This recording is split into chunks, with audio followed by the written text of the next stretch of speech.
and hide this.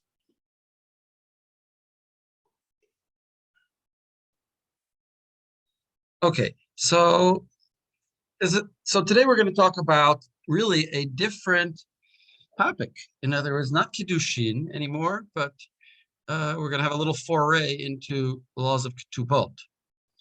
So we sort of talked about it, I guess, a little bit before. I want to start with this Mishnah, which is not really quoted by anybody in our Siman, but it's really foundational, at least for certain elements of our Siman. So, because it talks about an important thing. Here, Yavi, why don't you read this Mishnah? לא כתב לה כתובה, בתולה גובה 200, ואלמנה מנה, מפני שהוא תנאי בית דין. Okay, that's actually all you need, really. Explain that. If the groom does not write if he doesn't write a ketubah, then he dies or they divorce, then a virgin, a previously unmarried woman, gets 200, and a widow gets 100, which is because that's something that's a condition of the Beit Din. That's a T'nai Beit Din. Right. So this introduces this idea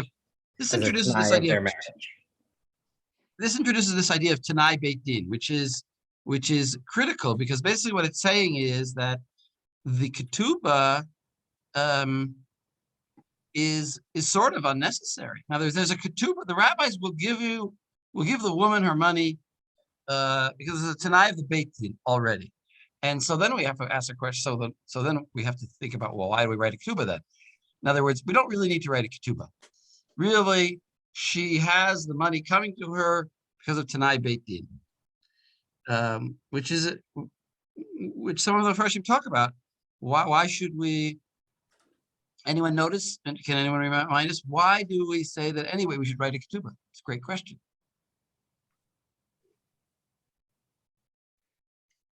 Well, Rav Nachum? Yeah.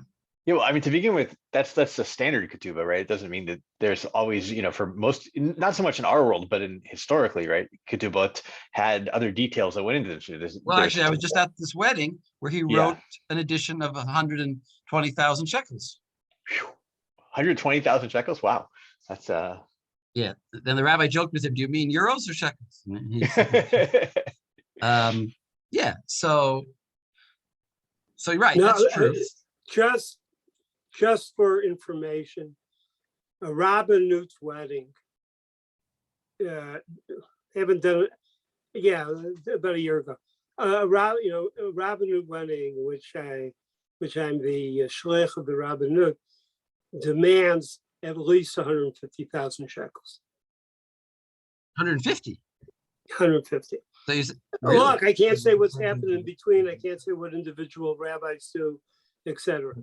But given the fact, and this is not the place to do the conversation because we have to know the classic halachas first, but given the fact that the Rabbanut is not big on all sorts of fancy alterations to the ketubah, they are still interested in the ketubah being functional, and that's how they do it. That's how they do it. Right. So that's so true. But wait, can anybody give another reason why we would write a ketubah? Maybe you saw in one of the commentaries that you studied. If not, the man in the dark has his hand up. Oh, Aaron, go ahead. Yeah, Aaron.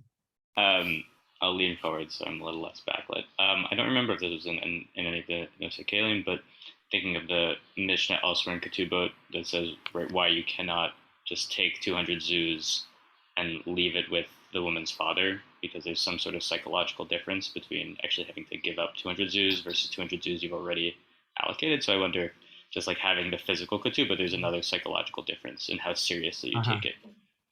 That's also true.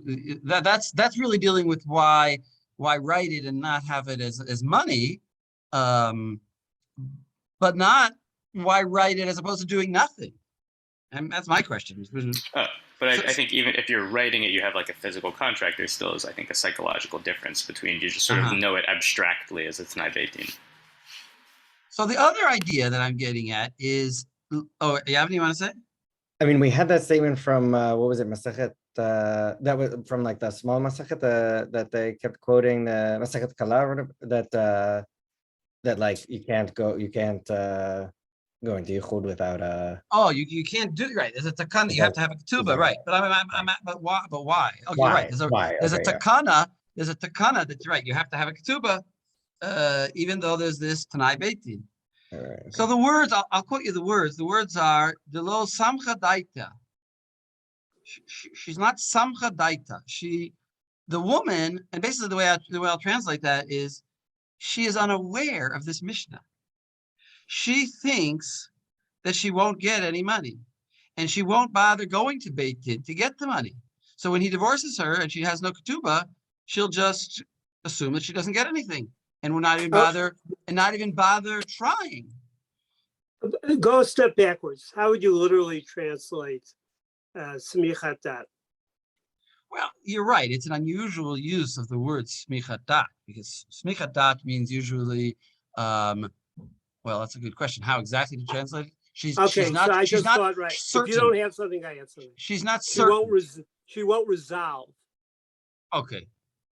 She won't resolve. So that she won't really come to a resolution that this is really happening. Right. In other words, it sounds naivete. I don't mean naivete. It's just like, a deal's being done. Right. So she'll think that she doesn't really get this money. She won't she won't understand it. So in a sense, the ketubah is to, put everything black on white. In other words, make it very clear. Now the Mishnah just goes on. Maybe just finish the Mishnah, Yavni. Yeah.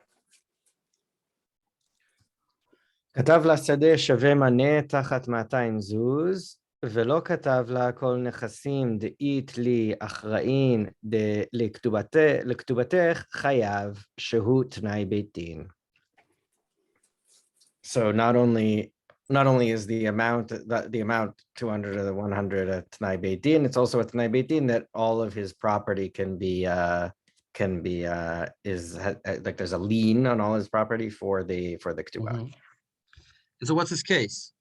And he can't circumvent that by saying like this particular field will be right. He wants to say this one field, which is only a maneh, only 100, right, is going to be for your matayim, is going to be I'm going to lean on just this 100.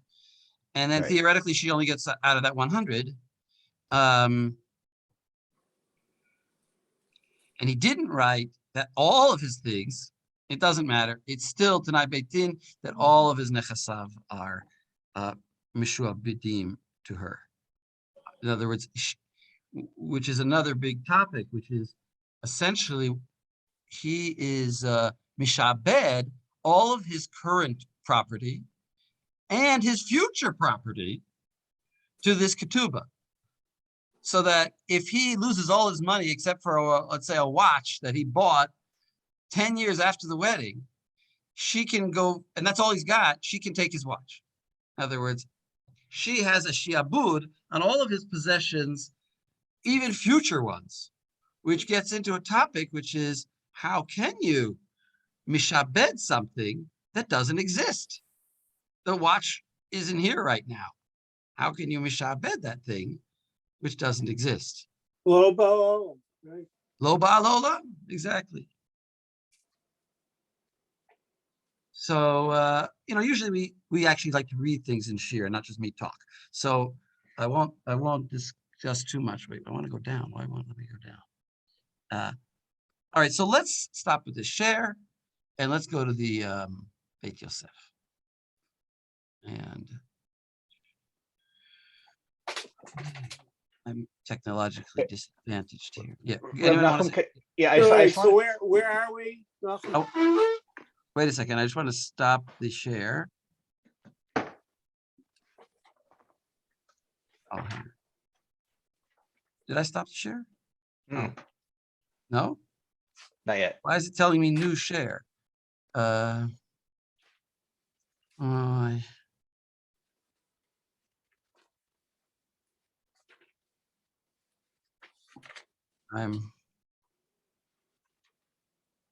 Wait, stop. New share. green. Now, Lena, oh, I can't do this. Wait a second. Stop. Here. Where? Oh, there. Okay, thank you. Now I did it. Okay. Okay. Rav Nachum? Yes. Yeah, I wanted to ask, in terms of the smichat dat, right? It wasn't clear to me. Is it just that she won't collect it, or is it also that it's like the whole, like Nisuin may not have ever taken effect if she doesn't think that there's a ketubah? Yeah, I also thought that could be what's going on, if only because that's how the phrase was used when we were talking about like her being unwilling to accept You're right. small like cheap things for No, she kesef. won't. Right. She won't marry for She won't less agree to than do a it. to less than a pruta because she won't samach dat. She won't agree to it. Well, let's see it In the inside. same way, she's like, I want it on paper because I'm not, I won't trust whether it's going to be. I won't agree to this unless I have a document that I can take to the Beit Din later if I need it. I'll have to think about it. Let's see it inside. Let's see it inside.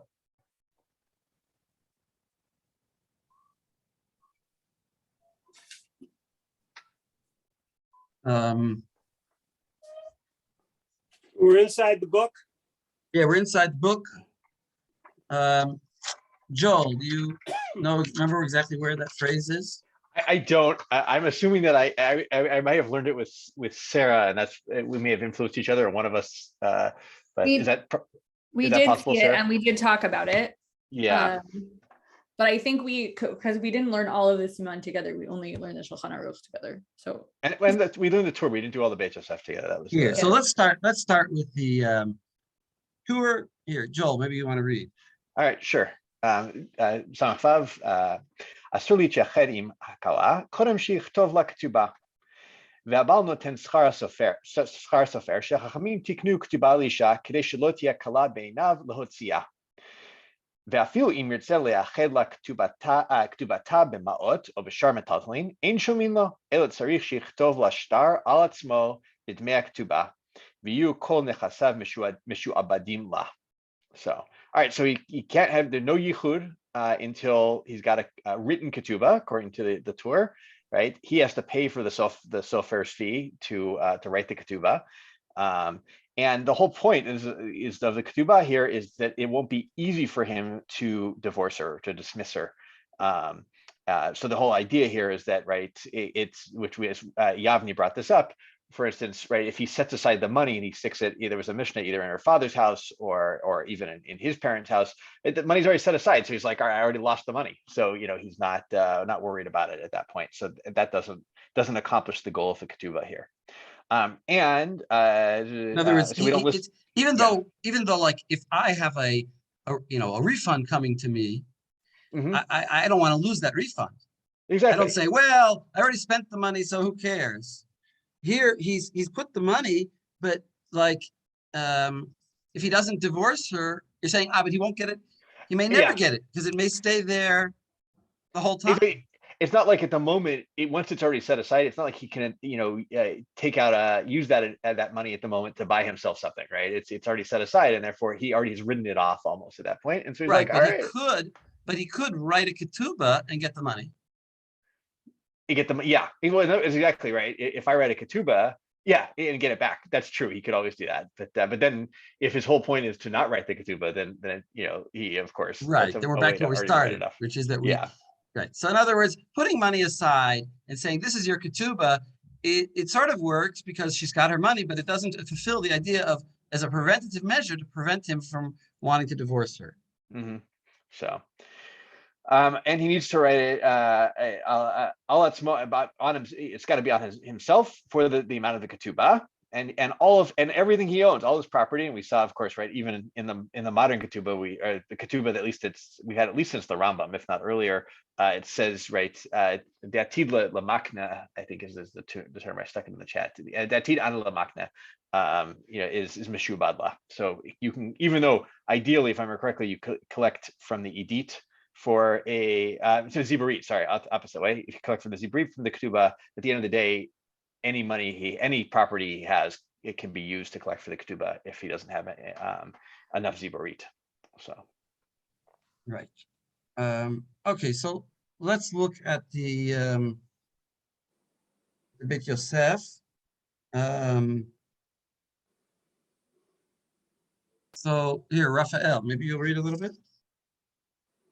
The first part, actually, yeah, you can go ahead. You can go ahead from the beginning.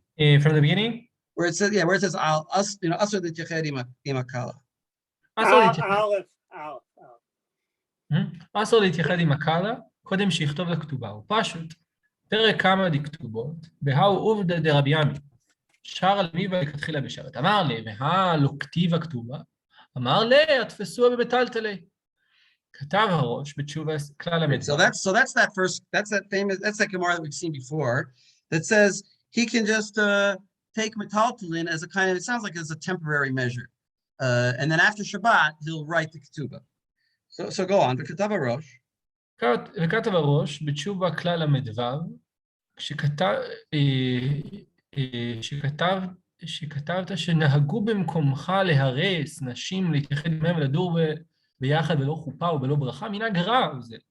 וחייבים הקהל לבטלו, כי אמרו אבותינו ז"ל, כלה בלא ברכה אסורה, לבעלה כנידה, ועוד ידעתי כי הם בועלי נידות דאורייתא, a whole different issue, I don't know, כי הן בושות לטבול כל זמן שלא הכניסה לחופה, וחטאת הקהל הוא, אם לא יבטלו, הרעה הגדולה הזאת, עד כאן לשוינו. ודין... So he's saying, wait, so let me just summarize. So he's saying that this minhag of having yichud before the ketubah is written, but after kiddushin is an improper minhag, because yichud will lead to bia, and that's forbidden without the ketubah. כן. ודינים לעניין ירושה נדבר בסימן ו'. כתב הר"ן. כתב הר"ן. בריש כתובות, כתב בעל העיטור, אין מכניסין אותה לחופה עד שיכתוב כתובה, קודם לכן אסורה לבעלה, וכן דעת הרמב"ם בפרק י' מלכות אישות. והוודאי לא נהירה. מדאמרינא לקמן רבה משאר הלמיבה. So what does about Itzer say? שאין מכניסין אותם לחופה עד שיכתוב כתובה. That you have to do a ketubah before. You have to write the ketubah before you put her in, before you do the chuppah. Before you do yichud at all. Before you do yichud, right. Because the whole thing that the Rosh was speaking about bracha, and it's almost clear that they had ketubah. Also before the chuppah, also.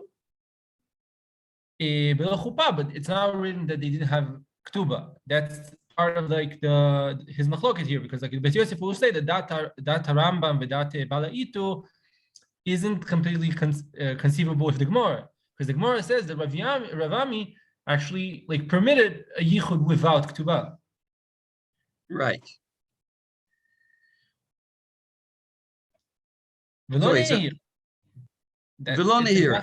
Yeah. Go ahead. It's not I don't know, logical to say to read to pass him like this, that you have an isser to actually like make yichud. This is basically the question we're dealing with now is there an isser to have yichud without a ketubah, or is the isser only bia without a ketubah? No, it's also bia, Arav, because there's for sure it's bia, but what about yichud? Is yichud also asur? Isn't that the question? I think Kal V'chomer, like the Beit is simply like saying against the Rambam that you have absolutely no isur here.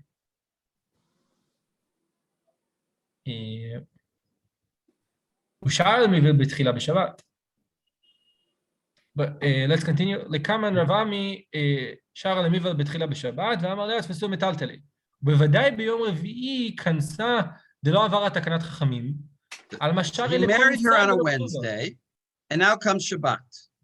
Al mashari lekansa below ktuba. So you see that she can have kiddushin without a ketubah.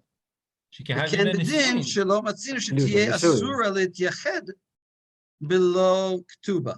So the isser of yichud is not applicable when there's no isser of yichud without a ketubah. And he says, "B'tama de milta mishum de isura de bia below ketuva midrabanan." Because why would you prohibit yichud? Because of bia, but bia is only derabanan when there's already been kiddushin. So you wouldn't make a gezerah and a gezerah. So there's no isra of yichud. That's what he's saying. That's what he's saying. Below ketuva midrabanan ba'alma. He's not like mizalzel in rabbanan. You have to keep rabbanans also. You have to keep rabbinic laws also. But he's saying because it's a rabbinic law, we wouldn't also prohibit that prohibits bia without a ketubah. We wouldn't also prohibit yichud without a ketubah. That's the way I understood it. So go on, v'od. ועוד, just a second, ועוד, מפני שהיא לא תשמע לו, מפני שהיא יודעת שכל הבעיניו לא הציעו. ועוד, and furthermore, she won't listen to him when he tries to persuade her to have bia, because she knows she's still in this very that she's problematic position. That she ain't gonna get any money. Yeah, go ahead. Just a second again. Go back from va'od mipnei shehi lo tishma lo. ועוד מפני שהיא לא תשמע לו, שהיא יודעת שהיא כל הבעיניו לא הוציאה, ועוד לא מצרה אלא משום דלא סמכה דייסו, שהרי מתנאי בית דין יש לה עד כאן לשוינו. This is the whole notion of the Rosh.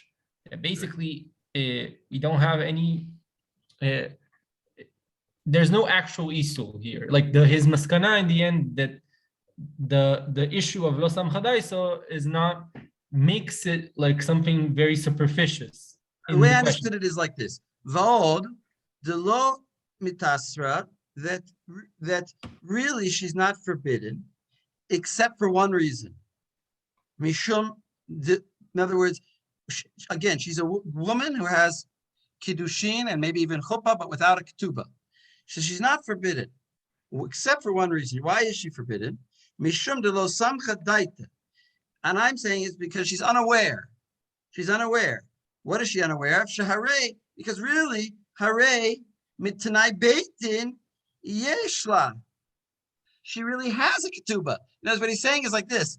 Really, she's not a woman without a ketubah. She's a woman with a ketubah. It's just not a written ketubah. So she does. So you're telling me that it's forbidden to have relations with her? She has a ketubah. It's just not written. So why is it forbidden? Because she's not aware. That's what I understand. She's not aware that she has this ketubah coming to her.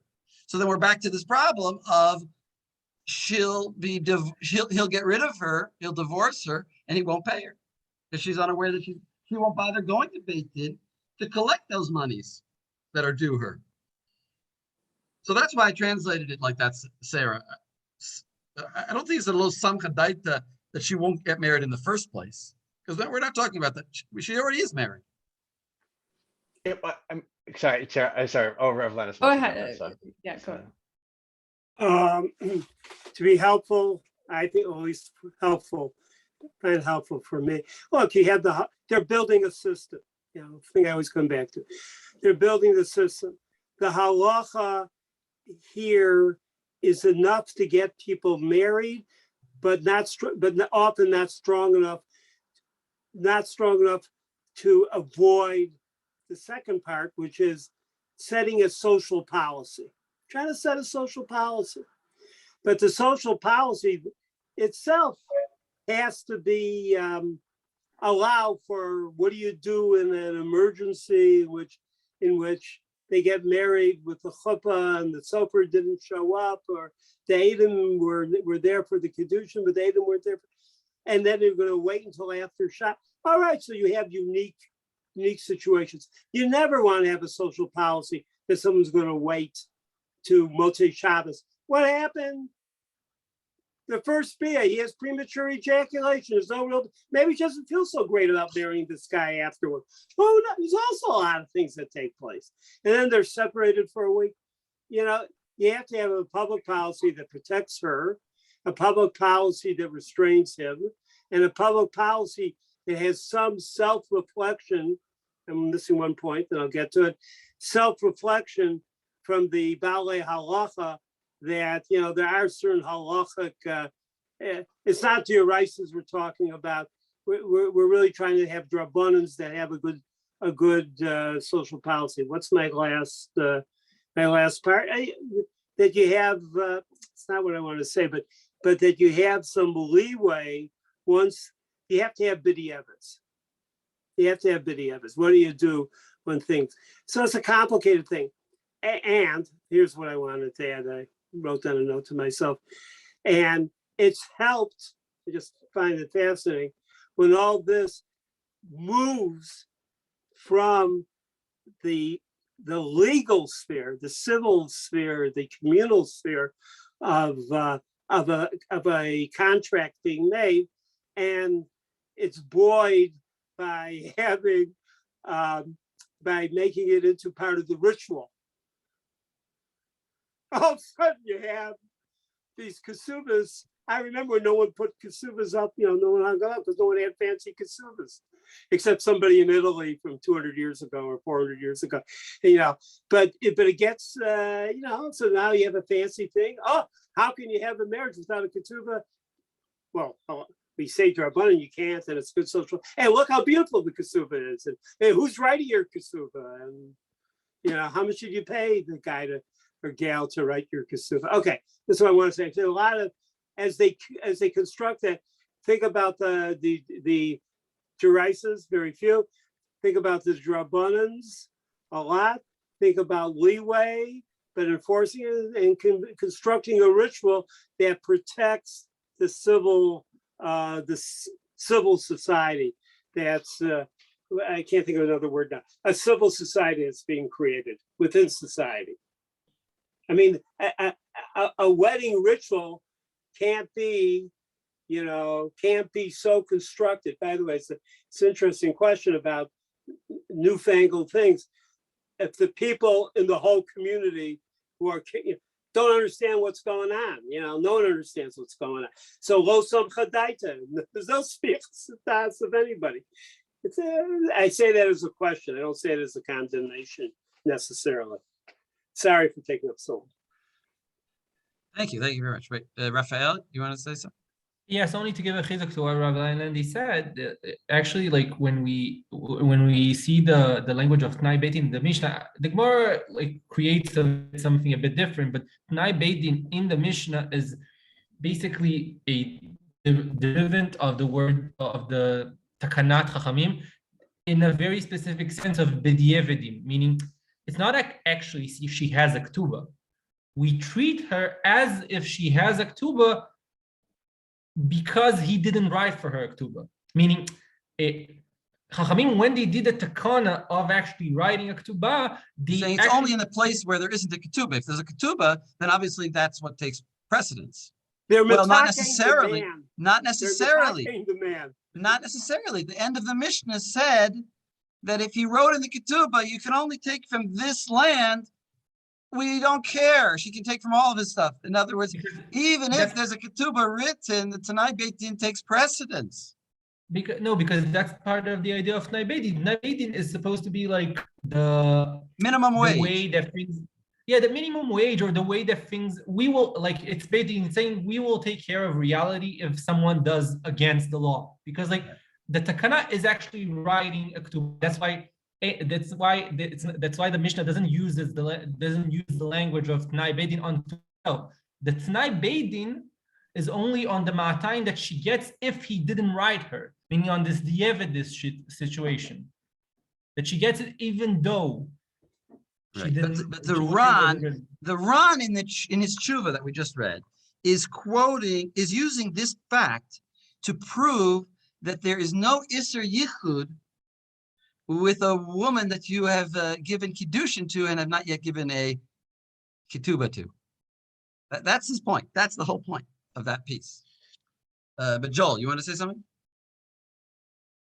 It was so long. It was, I think a part of it though was my question was because it was the Rosh, right? It has three different reasons. Remember, and I got to go back. He did three odds, right? As to so he's not going to listen to him, so they're not going to have sex. And he also said, and then he said, it's only because right? And the question is whether or not those two odes are connected or there's two completely separate topics in the Rosh, I think. And if they're the same, it's like lo samchadata is she's not going to have sex with him because she knows she has a ketubah, right? And or does lo samchadata mean that she actually like didn't think that anything is like actually affected in terms of nisuin at this point? And so the two of them are kind of in this liminal space between like they've we've seen this already, right? It's not so clear when nisuin takes effect, and she's like, oh, we're not actually married yet. So but I'm not sure. I'm being more convinced the other way now in terms of reading it, that these are two separate things. And so some chadata has to do with whether or not she just thinks she's not going to collect the ketubah, and so therefore she's kind of nervous about the whole arrangement, and not that she doesn't. Well, why would you say it doesn't? Yeah. How could you read it? Delo samchadaita, she didn't have want to get married to him because after all, she has a Tanai Beit Din. Well, if she has a Tanai Beit Din, that would be a reason to get married to her. Yeah, no, I think it's hard to, I need to look at the Rosh. The language here is weird, but it says the Los Madata Sharei Mitnai Beitin is that she doesn't know the fact that it's a Tanai Beitin, though, right? That's right. What we're saying. Right? So she's unaware of it, and so therefore she doesn't think that either way. I don't think that's the phrasing of it. I don't think it's Lo Samchad. I don't think it's Lo Samchadata de Shaharei Tanai Beitin. I think it's she's unaware that she has a Tanai Beitin. Or are you saying she doesn't want to get married? No, you can't read it. It has to be she's unaware. Can I propose the other reading? Yeah, go ahead. Go for it. Delo mitasra ela. It's the ela mishum delo samchadata. Then it's the share goes to the lo mitasra. No. It's the lo mitasra ela. This thing, because Share, like that's the reason why it's for no other reason that the Lo Simchadata is that she anyway has it from the Tanai Beitin. And so she's not Simchadata because it's Tanai Beitin? She's not Simchadata because she doesn't have the sorry, hang on.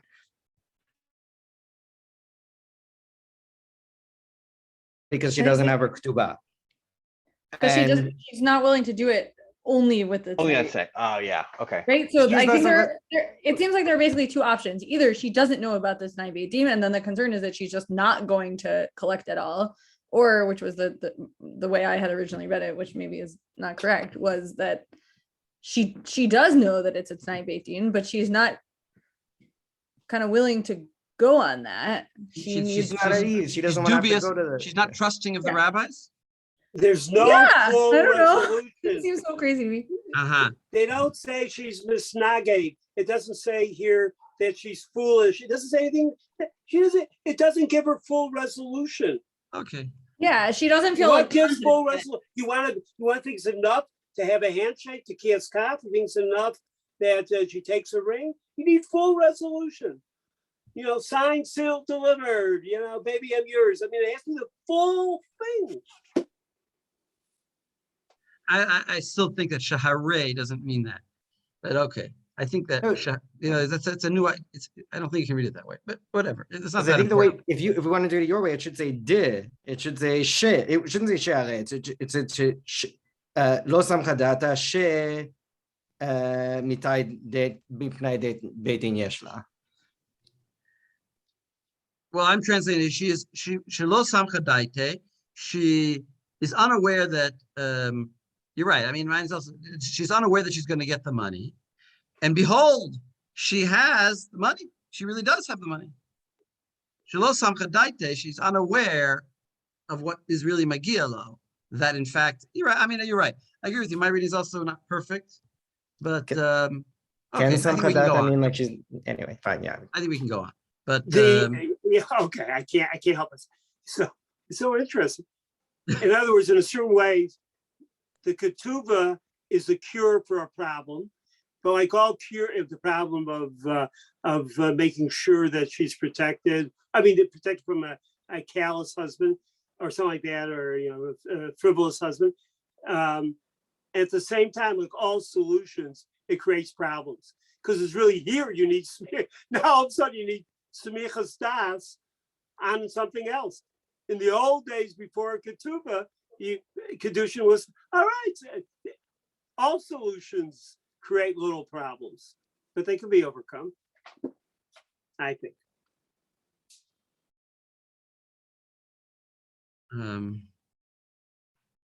Anyway, yeah, it's not clear. But the point is, anyway, it's clear. The basic point is that there's no reason to give an Isser of Yichud.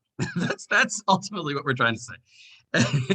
All right, let's go on here. Yeah, Raphael, keep reading. V'katu hagot maimon. וכתבו ההגאות, כתוב ההגאות מימון, פרק י' מהלכות אישות, נהגו החזנים לכתוב כתובה, וכותבים בכאן מקום שיוליכו למחר, לעשות נישואין ושיחתמו שם העדים. שילכו למחר. They write here in New York, but they're in California at the time they're writing that because they're going to fly there tomorrow. But they sort of wrote it already. They write here in New York, this man got married to this woman, but they're in California. כותבים בכאן מקום שילכו למחר. Go ahead. ושיחתמו שם העדים, ואמת הדבר. That's correct. In other words, as long as the Eidim write it over there, that's okay. At the time of the writing, it was kind of not correct, but the Eidim, when they signed it, they were actually in New York. כן, כי בריש פרק אחד דיני ממונות, משמע דקשר מכל מקום קשה בעיני רי לעשות כן לכתחילה. דאמר לרב לספרי, כי יטיבו בהיני, אף על גב דממסרן ליחו מילי בשילי, אף על גב דממסרן ליחו מילי. Not important. Yeah. Can skip Ravya. ורביה קיבל מאביו דאם הקדימה כתובה והזמן ביום ונעשה קניין בלילה, כאשר כדאמרין פרק שני דגיטין, כתובה מאיסה בייסדין דמיו, נכתבת ביום ונחתמת בלילה, מי התוספות פירשו דפסול. So he's saying you can write it in the day and sign it at that night, which I suppose means that the date will be for the night. Like I was just at this wedding and he had to postpone his speech because he had written the date for the day and they'd already signed it, of course, or beforehand. So it was all set and done for the previous day and it was already Shkia. And so he wanted to quickly do Kiddushin so that it should be correct. Not like what we learned last week from Rav Zach, who said, just make the day the evening, make the date be the evening date, and then you don't have to rush. He made it be the daytime date. But here what we're saying is, write it in the day, but sign it at night. But I think the date will, of course, be the nighttime date.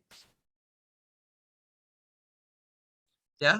No, I think it'd be the date, right? Yeah. Not the nighttime. It'd be because this is the holding the Tosfos, right? Because this is, I think we saw there was a Gemara, right? There Oskim Be'oto Inyan that whole time, and so we say it's okay, right? Mhm. Even if it was late. But the Tosfos are about to reject that, though, right? That's they say nowadays that we don't do kiddushin beforehand. Sorry, I'm jumping ahead of this. Which, the Tosfos that I sent out?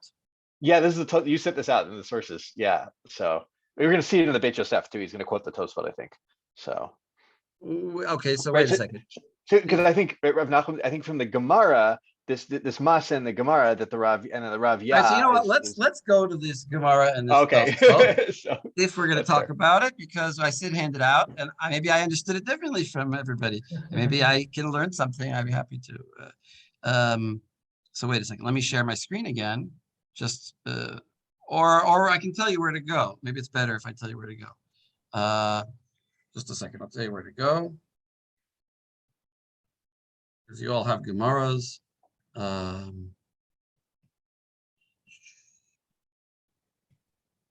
So it's Ketubot Daf Yud Amud Aleph. Is that?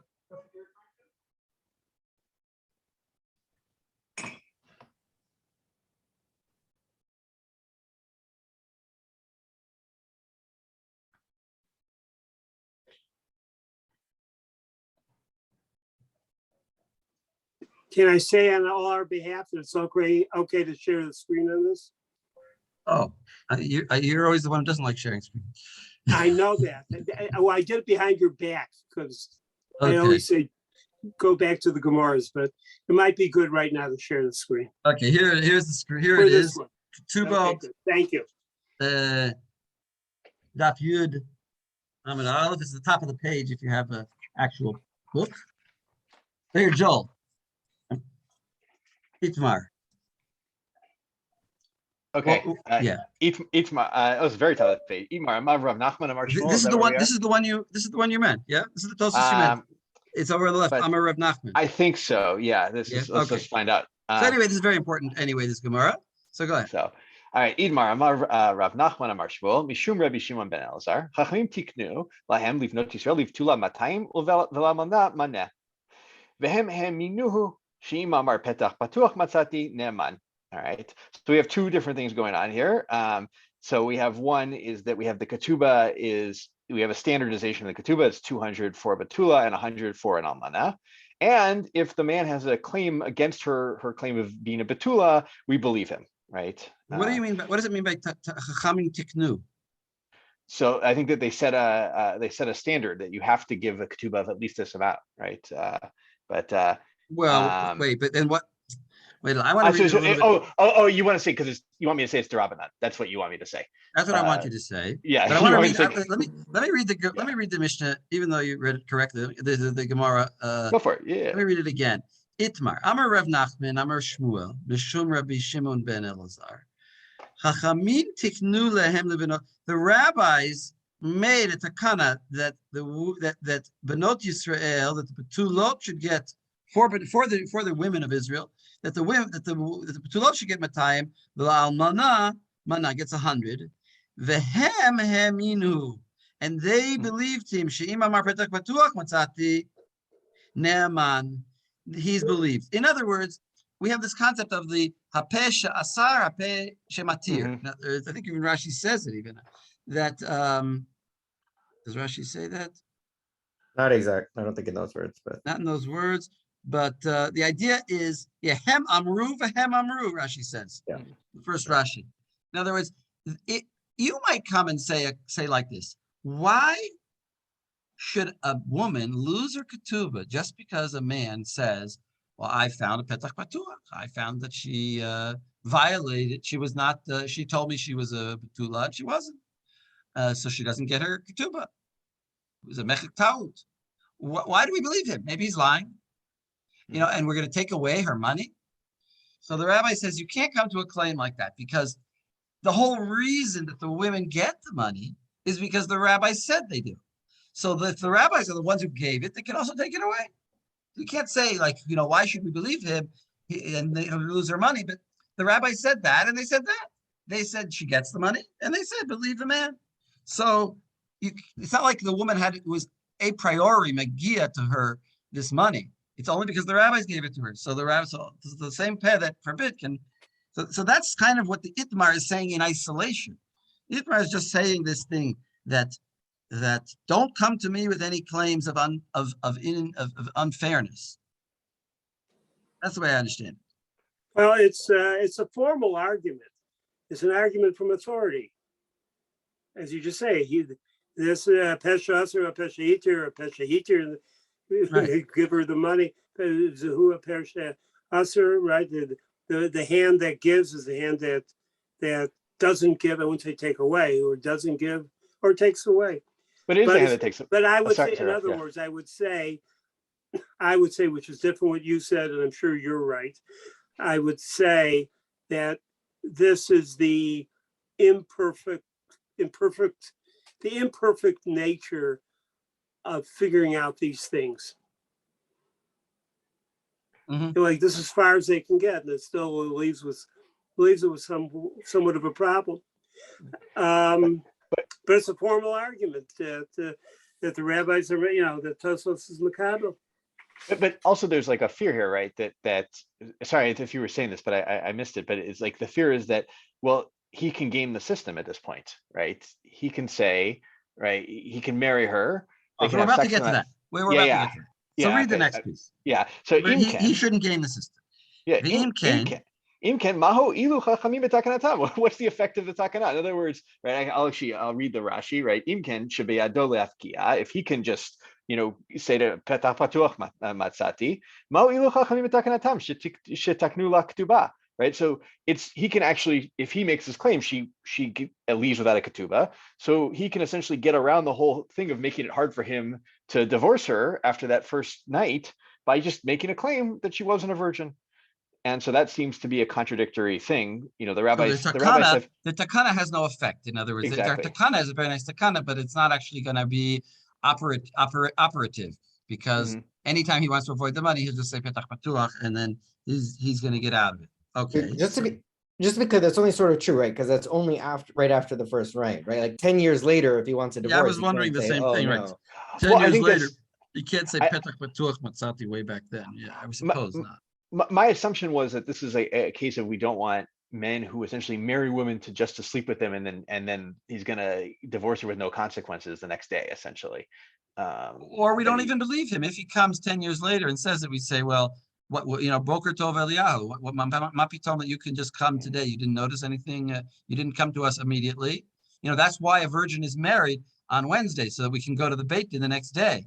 And he can't, if he comes 10 years later and says, well, we'll say we don't believe you because you should, if you had thought that, you would have come immediately. Right. So the point is that that reality minimizes this question of then like mahu ilu. Yes, I agree with you. I think this is a small question, but still they're saying people could do that. So then we're going to, even for that small question, we're going to get an answer. So Amar Rava, go ahead. Amar Rava, and I think this only works if it's only the first day. Chazaka ein adam torech b'suda mafsida. Right? He's not going to spend.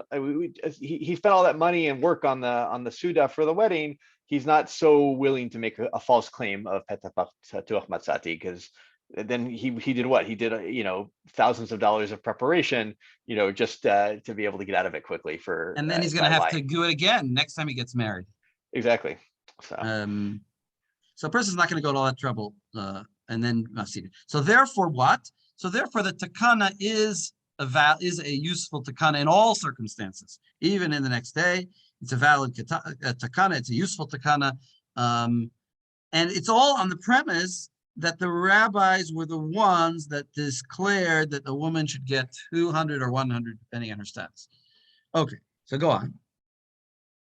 Okay, Tana. But now we're bringing another braita, right? Mm-hmm. So, yeah, it seems to be a Tanaic source here. All right. So because it's a kanas, right, which is usually seen as a fine, but we'll see what's going on here of the chachamim, then you collect from the lowest level field or lowest level property when you collect. All right. Kanasa, my kanasa.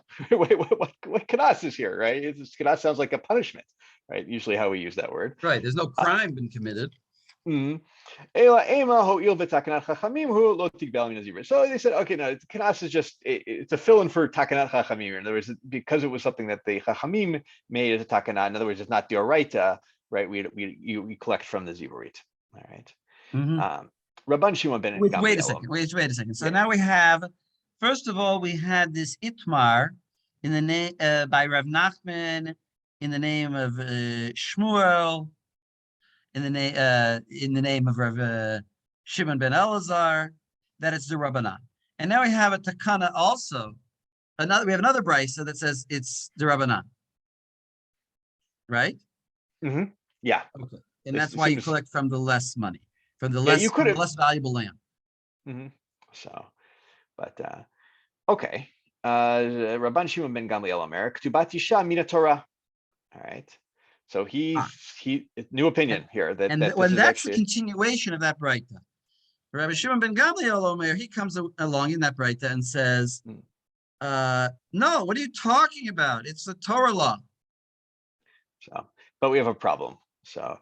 Rabban Shimon ben Gamliel Hachi. Did he really say that? V'atanya, we got another braita. Kesef yishkol kamor abatulot. This is the quote from Shimon about the mefateh, I believe. Right, that you have to give her a mohar. Mohar is understood as the ketubah. Sheyeh zeh kamor abatulot. Umor abatulot kazeh. right? Mikan samchu Wait, so chamim this- liktuvat. Yeah. Go ahead. So samchu chamim liktuvat isha min haTorah. So this is according to the Reisha of the Breita. This is the Chachamim use this as a support that ketubah is from the Torah. All right. Right. So let me just, the exact limud, I think, is that it says by a mifateh. I think this is useful also just to understand. Mhm. It says by a mifateh that he pays 50. Sorry, it's which one? Now I got confused. The mifateh pays. No, it says by the mifateh that he has to give her like the mohar of the betulot, and it doesn't specify an amount. Just says he has to give her the mohar. So we learned from that there's some kind of Torah idea of giving a mohar, of giving some kind of dower, or giving some kind of money. We don't know the amount. But then we have another din by the ones, by the ma'anes, that he has to pay a fine of 50 shekels. So we say that 50 shekels over there is the mohar over here by the bitula. So therefore we can learn that even that the mohar that's unspecified actually is specified over by the case of rape. So it's 50 shekels. So that's sort of the limud, and that's like a limud from the Torah. And even though it says the word samchup here, we're understanding it as a Torah law limud, because that's what his whole point is, right? He says, well, because we're going to get Rabbi Shimon ben Gamliel saying the opposite, right? That's so in the Seifa, so it's got to be exactly. some clue So there. we just now said exactly. Vatanya, so you see, it's minat Torah, and then we say, go ahead, Rabban Shimon ben Gamliel Omer Ketubat Isha Eina midivrei Torah Ela midivrei Sofrim. So now we all of a sudden that sort of proves that the first opinion was holding that it was minat Torah. When it says samchu minat Torah, see, samchu minat Torah could be a misleading statement. You could think it means an asmachta ba'alma, but it's clearly saying it's an actual limud, because then the second part comes and says no, it's the Rabbanan. So our answer is ipuch. Just switch the opinions, right? So therefore Rabbi Shimon Gamliel could be consistent that he always holds it's Doraita, and it's actually the Tanakama who holds that it's the Rabbanan. Exactly. So, and it's got to be talking about the second Breita because of what we're going to get next. He says, right? So why'd you switch the second one? Switch the first one. So that therefore, in the first one, and therefore Rabban Shimon Gamliel is consistent that he thinks it's not from the Torah, it's Derabanan. So Hashma inale Rabban Shimon ben Gamliel to mark Tibati Shami Deraita. No, we received tradition. Someone heard. I heard. Shamina, I heard. Right. Well, yeah, right. Yeah. All right. Learn it's a Mishnah, I think. Yeah. It's a Mishnah coming up later. Yeah. So that he actually said that Ketubot Isha is deraita. So, and we always go by the edut of like a testimony of what someone actually said, based on which we'll see here from this Mishnah. Ditznan Rabban Shimon ben Gamliel Omer noten lemi ma'ot kapot kaya. So we give her ma'ot from it's Cappadocia. Is that what it is? And I don't know whatever somewhere in Turkey, I think. Right? Is that okay, so that's so, and so this Mishnah proves that ma'ot kapot kaya. I think Rashi says this, right? But that the Mishnah there, I think, says whether you give her. It says there that you should give her money from Eretz Yisrael, which is lesser kind of money, because by the way, this we're going to get into. But if a ketubah is doraita, then you're supposed to give non-debased, I think that's the correct word, debased currency. In other words, they used to debase their currency, which means that they would add in a base metal. But if it's a Torah law, the Torah is saying you have to give pure silver. So if it's a Torah law that the 50 shekels, then it's 50 shekels of pure silver. But if it's a rabbinic law, then every place of rabbinic law we're going to be emotzi mechaver all of araya, So it's the rabbinic. So you can give debased coins, which would come out to be 1/8 of the value, because the ratio of debasement was 1:8. So, or one versus 7, whatever, 1/8. And this is a case about where there's like a doubt as to which she should receive because she moved from one place to the other, right? And therefore, like that's the Mishnah there, and therefore, if it's the Rabbanan, then we go with the Kula for him. It says you always go by Eretz Yisrael, right? If you move from one place to the other. Good, thank you. You're right. It's only if there's a doubt. So no, but there's a general law we're going to see in the actual psak halacha that if you hold it's derabanan, then the amount of money is less. Actually, so actually lamaisa, the Sfaradim who hold it's derabanan, we'll see that in the halacha, only give an eighth of the value that Ashkenazi would give. And we put in we're going to see this in our Ketubot for Betula. We actually put in Midoraita nowadays. This is the right. tradition. We put in Midoraita, but the point is, it's actually a halachic nafkami of how much money we're talking about. Mm-hmm. But anyway, the point is that over here he argued on this. Rabbi Shimon ben Gamliel argued on that opinion and said, no, you always give her the best money because it's Doraita. That's ma'ot kaputkaya are the Torah type silver. So, and therefore you see that he holds it's Doraita. But we have another way to solve this contradiction. And in fact, the Gemara itself over there says that Rabbi Shimon ben Gamliel holds that it's Doraita when it discusses this Mishnah. You go ahead, Joel.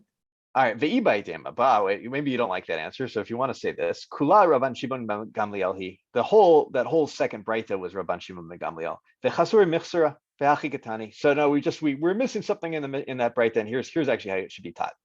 Mikan samchu chamim l'ktubat isha mina Torah. All right, so from the Mohar case, from the Mefateh and the Anusa rather, that's where we get the idea. The Chachamim got or they based the Deoraita fact of the Ketubah, right? Ketubat almana eina midivrei Torah el midivrei sofrim. But we're adding this line that Ketubat almana, that's not from the Torah, that's from the Chachamim. Shirabban Shimon ben Gamliel omer Ketubat almana eina midivrei Torah el midivrei sofrim. And it's when Rabban Shimon ben Gamliel said the Ketubah is not from the Torah, he was talking about the Ketubat almana. Right. So in other words, that Rabbi Shimon ben Gamliel is just saying that for a Betula it's Doraita, and for when he said that it's the Rabbanan, he just meant that for an Almana, it's the Rabbanan. And in fact, that's going to be the way the Ashkenazim are paskening, that there's this difference between Betula and a Almana, that whether it's the right or the Rabbanan.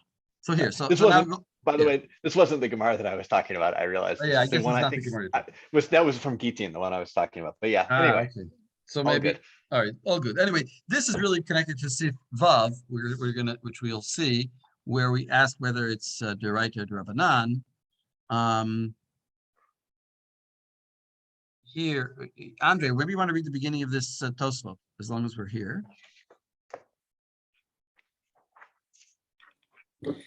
איתמר, אמר רב נחמן, אמר שמואל, משום רבי שמעון בן אלעזר, חכמים תקנו להם לבנות ישראל לבתולה 200.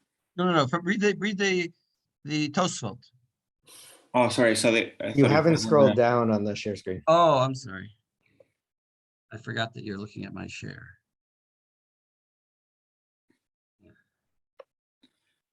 משמע דכתובות דרבנן, וכן בהאישה רבה יבמות. If you just look at this Itmar in isolation, it seems like Ketubot Rabbanan. And also like the whole proceeding of this Gemara seems like it's Rabbanan, except of course Rabbi Shimon Gamliel holds it right. וכן בהאישה רבה, גבי אין לה כתובה כאמר, מהי טעמה? תקינו לה רבנן כתובה, שלא תהיה קלה בעיניו להוציאה, וכולי. What does that prove?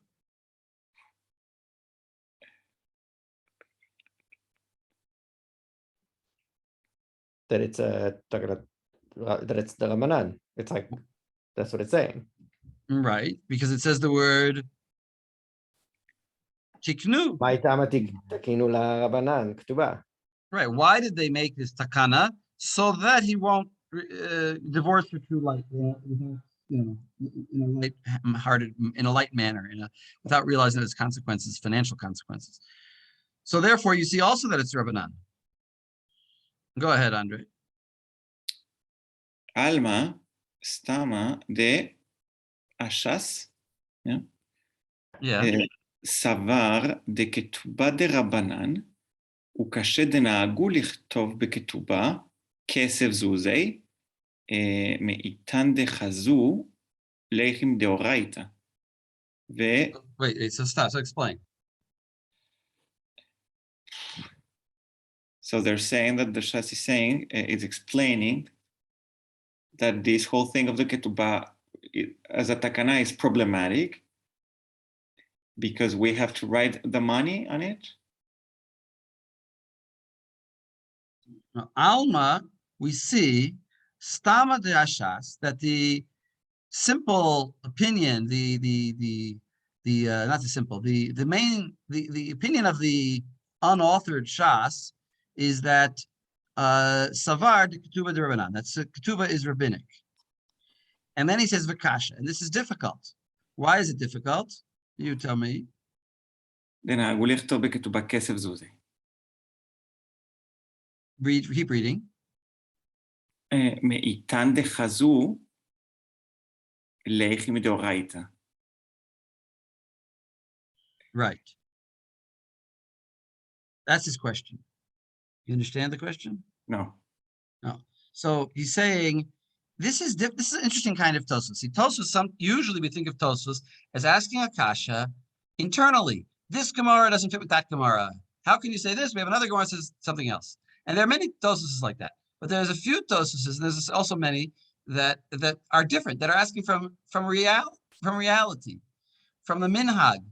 This Gemara doesn't fit with our minhag. Our minhag is, so he says this seems to be the pshat, that it's d'Rabbanan.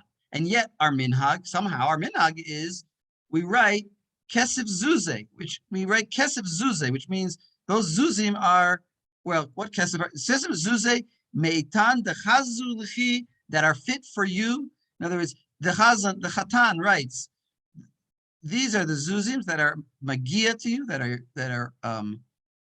you should get midoraita, according to the Torah. How do we write on our ketubas that this is the money that you're supposed to get according to the Torah, when the Gemara seems to say you're not supposed to get anything according to the Torah? Except that, well, maybe you are. So there's the stam of the Gemara. So now we have the answer of Rabbeinu Tam. ואמר רבנו תם דסמכינן, what is, רבן שמעון בן גמליאל. רבן שמעון בן גמליאל, דמתניתין דפרק בתך, דמאי תהילה נמי, בסמוך דאמר נותן לה ממעות קפדוקיה, דכסבר כתובה דאורייתא. So what's his answer? So he's saying that we give her the ma'ot, the coins that are from Cappadocia, because the ketubah is from Deoraita. Yeah, but that was his question. Why do we do that? He said the key part is the samchinan. We rely on Rabbi Shimon Gamliel. In other words, we're paskening like Shimon Gamliel. It may be true that the stam of the Gemara is that it's Rabbanan. That may be the stama. But who says we paskin like the stama? We paskin like Rabbi Shimon Gamliel. Who says it's the raita? Or just say, for public policy, we're samchinan. We're going to depend. We're going to rely to make this public policy. Listen, these are made up terms. I like that. In other words, samchinan. You're sensitive to the language samchinan.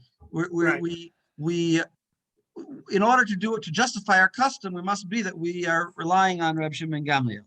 We want to get somewhere. But you read the next line. Us to get there. Read the next line, and he's going to nail down this opinion. You'll nail down it. Yeah. Go read the next line, Andre. וקיים עלן כרבן שמעון בן גמליאל במשנתנו ועוד. So this is one of the klalim of the Shas of Psak. That is, we hold like Rabbi Shimon ben Gamliel b'mishnatenu. That whenever there's a Mishnah, which is what we had there, and there's an opinion, a stam opinion, and Rabbi Shimon Gamliel comes, we pass like Rabbi Shimon Gamliel. So guess what, says Rabbeinu Tam, I happen to know a thing or two about Psak, and we paskin like Rabbi Shimon Gamliel. So I don't care that there's a lot of opinions that say it's Rabbanan. But now we have this problem. What about all these Gemaras that seem to say it's Rabbanan? They made a takana, right? They made a takana so that you shouldn't be kal. But what takana did they make if it's already the Torah that said to do it? That it shouldn't be kal to remove a woman from your marriage. They made this takana. What takana? It's the right thing. He has to answer that. So go on. ועוד אומר ארי, דלא קיימה לן כרבי נחמן, דאשכחנה רבי אשי דהו בתראה דפליג עליה, כדמתרץ לקמן ברייתא. That's not important, but in other words, we don't hold like Rav Nachman because we have Rashi who argues on him. So this first itmar of the top of our page we can ignore because we don't paskin like that. Go ahead, because we have Rav Ashi. We have Rav Ashi who argues on it. תניא, כל שלא מושמש אינו יכול לטעון טענת בתולים. So this is basically saying, this is a Gemara over there that's saying that if you don't have witnesses, if you don't have shamashim, you don't have people like with you, you can't make a claim of that she's not a betula. You have to have some kind of proof. You have to have some kind of mishumashim. You have to have some kind of assistance there. Eino yachol liton ta'anat betulin. Alma. דכי יש לשמה משקר, ולא אמרינן חזקה, אין אדם טורח בסעודה. In other words, you see from the fact that you need proof that over there in that Gemara, that this whole itmar is thrown out the window because this whole hazaka that ein adam toreach besudato mafsida would imply that we believe him, but we don't believe him actually.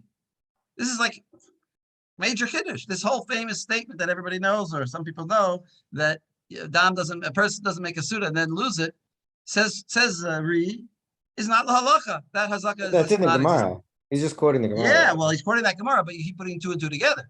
That Gemara doesn't specifically reference this thing. That Gemara just says over there. I don't. Does it? I don't remember that it does. It does. I don't think it mentions over there this itmar. This itmar is over here. It seems like he's making a slightly narrower claim. Not that we don't hold this chazaka in general, but in the specific case, if right, that in order for a claim to be valid, there has to be some kind of shamish over there. There has to be an assistant. So he's saying, based on that, he's asking a question. How come we don't say ein adam toreh b'tulato? Must be that we don't paskin like it. That's the way I understood it. Maybe I'm reading it too sharp. I'm reading very sharply. In other words, I'm putting every bit of meaning into the words that I can.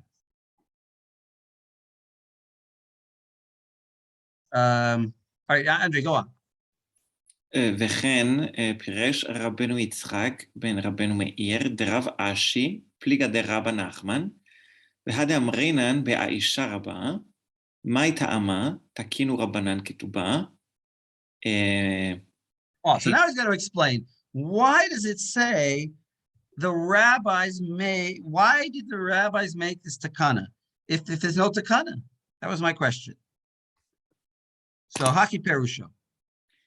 אחי פירושו, מאי טעמה תקינו רבנן כתובה, איכא דתקינו כגון באלמנה שלא תהיה קלה בעיניו להוציאה. אחי נמי, תקינו שלא יהיה לה כדי שתהיה קלה בעיניו להוציאה. You understand? So I think they're saying that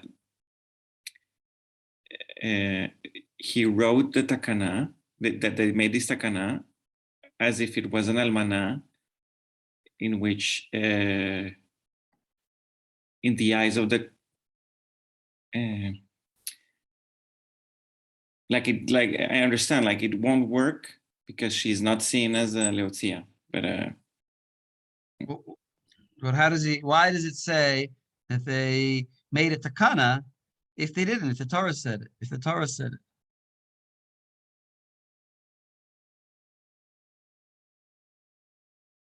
Lexi, you want to jump in? Are you basically trying to figure out which way the the Tosfot are holding. No, the last line in this Tosfot here. I'm trying to think. I'm also like, as in, it seems that everyone agrees that the Ketubot Almana is a takana, right? And the question is about the status of the Ketubah of the Betula. I've seen something. I don't think it's actually one of these sources, but I remember someone talking about like this idea of like the idea of a Ketubah or some ikar of it being D'oraita. Yeah, that's a beautiful answer, but that's not here. Yeah. Right. And then here, I mean, I think is in the Kigon Ba'aman Shalate Kala as in like it seems here, like they're saying, like, no, actually it's takana for both. Like the takana, the reason for the takana for the almana is that it won't be easy for him to divorce her. So too, it's a takana with the betula. So What does hecha mean? Hecha. The key word here is hecha. I think it means when, right, you might say from the fact that the Gemara asked the question, my tamat kinu rabbanan, that means that we're holding that it is, all of Ketubah is the rabbanan, but I think what he's saying is, the question is, why did they make a takana on it in the places in hecha, in the places that they made a takana on it, like an almanah? Exactly. Well, I thought hecha is like how, right? But it's like just as how, right? No, like hecha is where. Hecha is where. That's hechi, Lexi. Yeah. The hecha, like, yeah, where they put the takana for the almanah. Where the question wasn't why did they make a takana everywhere? The question is why did they make a takana where they made a takana? And where did they make a takana? Only by an almana. And the whole question was just by an almana. I mean, if you go back and try to read the Itmar that way, good luck. I don't think it's very easy reading of the Mishnah. I tried to read it that way. It doesn't go so well. But that's Tosfos's answer. He's saying the whole question of our Itmar up here was just about an almana and not about a betula. And they made, but then he tries, at the end, he kind of answers, he says like, he said they also did it. In other words, they did it. They made it. They wanted to make it that an almana would be difficult to divorce, just as a betula is difficult to divorce. And that's what. That doesn't seem to be what they're saying. As in, I don't think they're saying that they made this takana for an almana so that she will be difficult to divorce the same way. We lost you. We lost you, Lexi.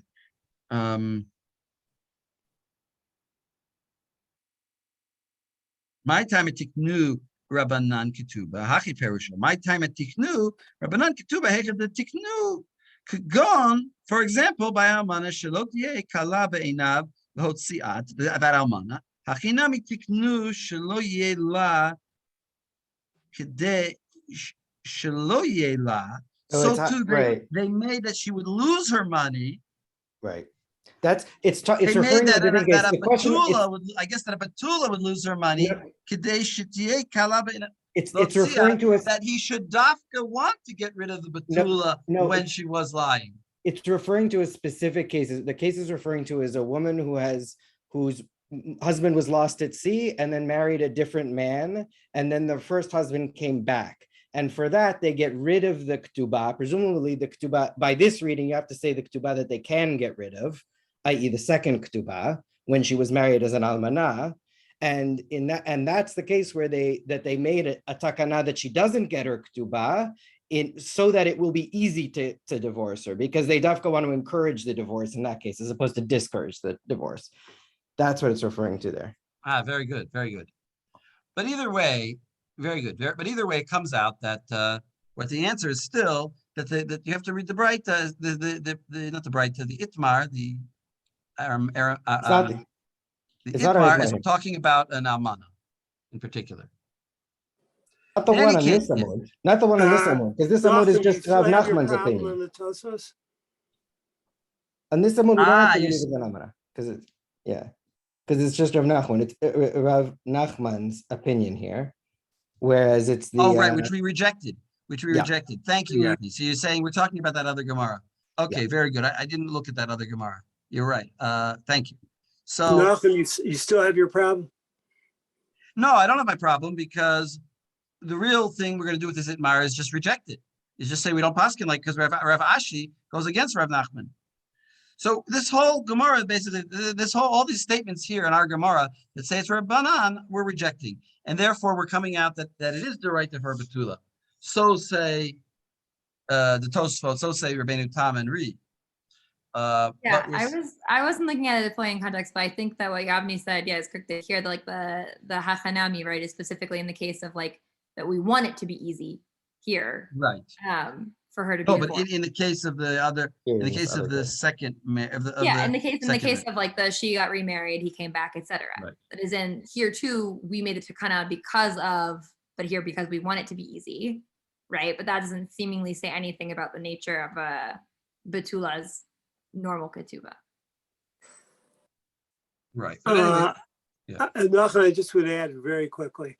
With Tosfos, many times we have Tosfos as a sense of regular Rishon, never a regular Rishon, but a Rishon who's reading and trying to find pshat. And then you often have Tosfos as continuing the conversation by reading into what Tosfos wants to read into. Tosfos doesn't find itself outside. Tosfos is inside the halachic conversation and subtly moving it to where it should be. That's a well-known thing in Tosfos. So you have one kind, and sometimes you have another kind. You're saying that Tosfos is trying to bring in a halacha of the world of his time into the Gemara. I didn't say his time, but it's how he thinks that he may be influenced by his time, but how he obviously influenced by his time. But yeah. Well, I mean, in other words, let's put it this way. What Sifrei de Halacha did they have at that moment? Say it again. What? What Sefer Halacha did they have at this moment? He doesn't quote the Torah. He doesn't quote any shoots, right? The commentary is becoming the Halacha. Yeah. And you have real Talmidei Chachamim who are not looking at some OU guide, but are looking at learning the Gemara. Now, what does Tosfos say in this page? Okay, let's do it like Tosfos. All right, let's go back to, so that was sort of a digression actually, because really that's Sif Vav. But let's go back to, we'll keep that in mind, but let's go back to our Beit Yosef.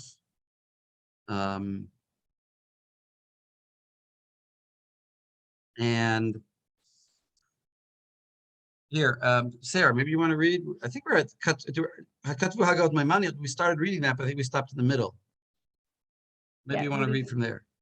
Yeah, hold on 1 second while I just find it. I lost my spot. You want to put the page on? Nachum? I don't have a good copy of the page. Okay, so it's Beit Yosef. It's Beit Yosef on Siman Samach Vav. People want the page and it's Ketubot Hagot Maimon. Here, Sarah, put her. I got it. Ketubot Hagot Maimonion, Perik Yod, Mehil Chodishu, Nahagu Chazanin Lichtov. We read this, sorry. Right. You skip ahead a little bit. You're maybe from Ravya. The Ravya.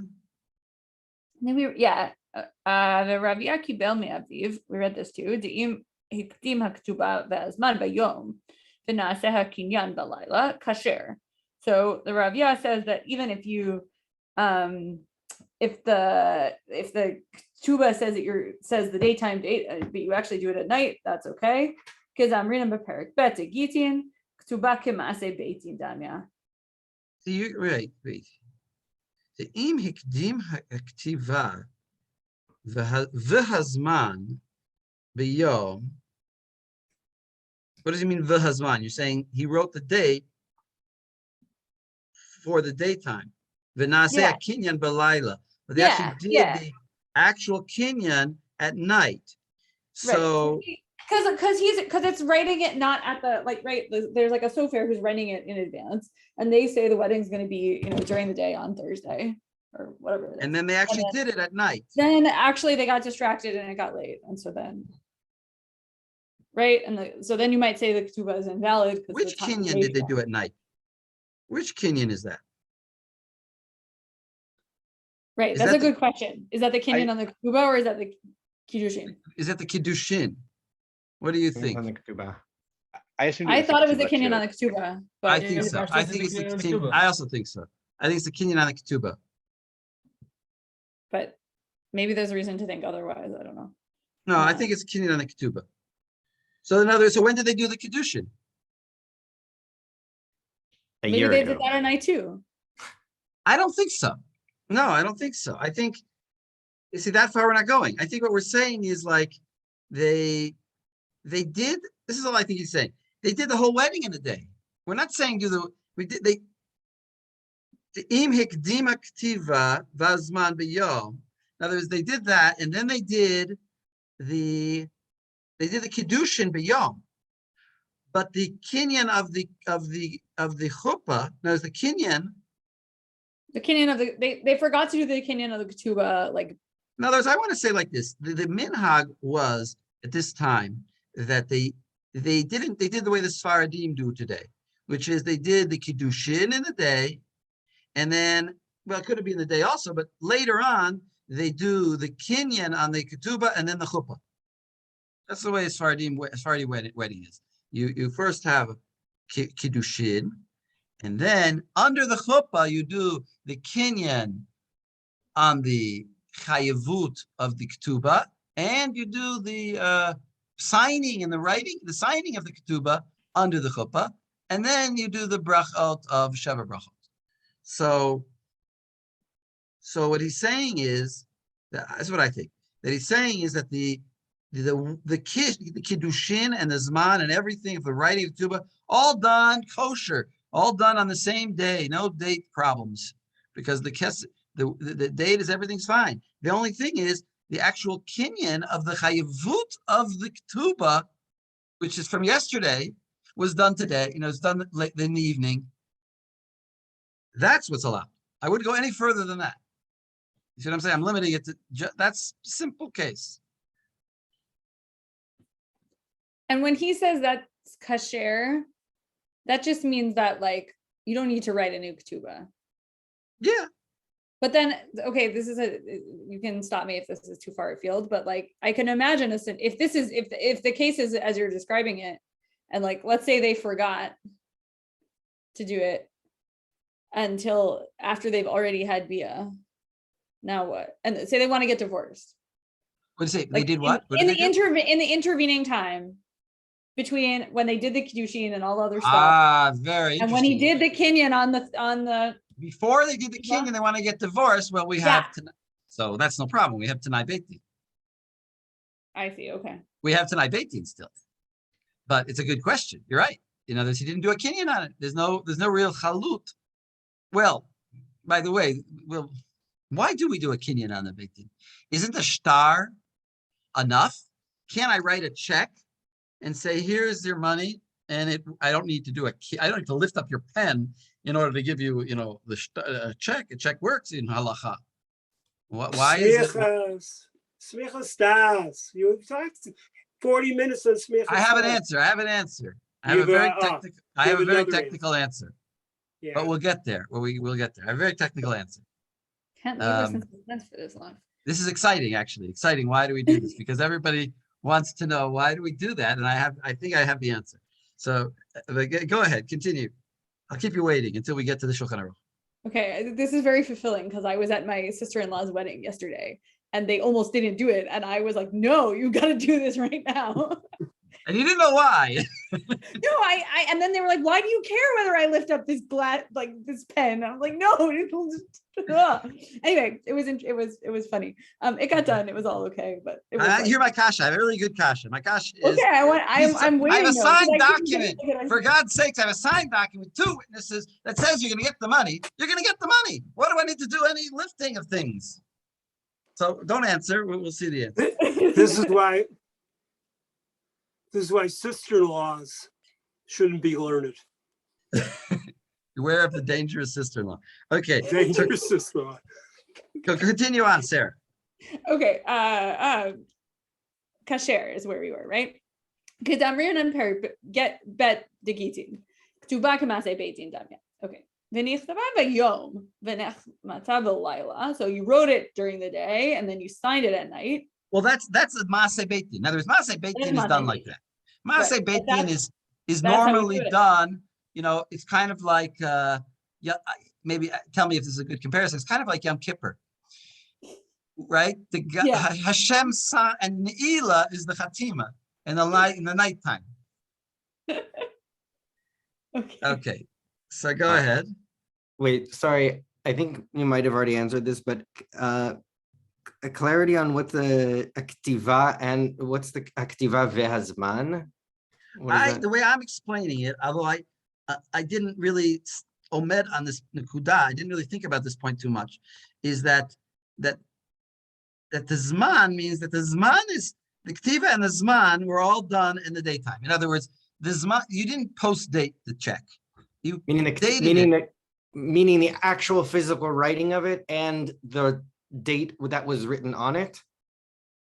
And even Okay. and the date that was written on it was of today. That's why I'm reading it.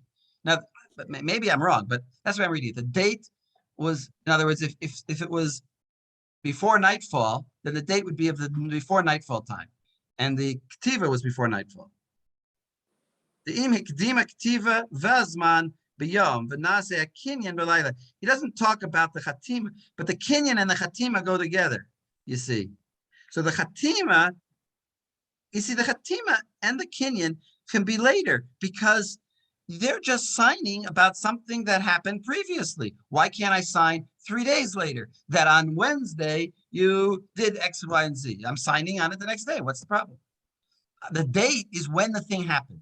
The date is I witnessed, Joe Ploney. I'm signing that on Wednesday you gave you got married to this woman. You did the kiddushin. And and that's the problem. Wait a second. But you were chayev on the ketubah only later. Well, that's when I signed. In other words, I'm getting maybe I'm losing.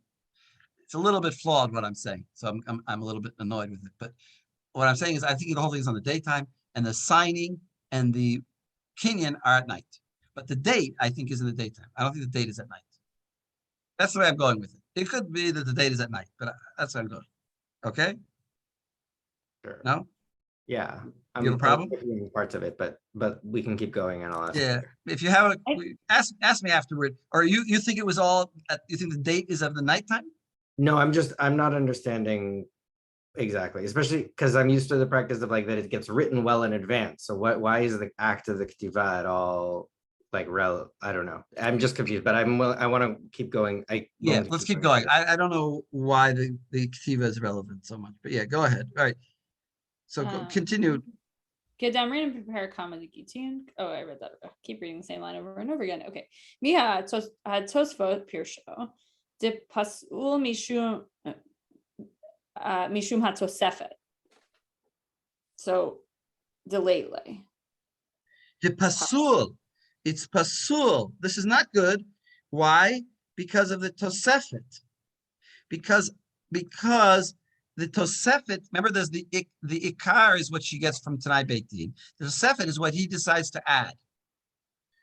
The late lekala, that is not going to be well known.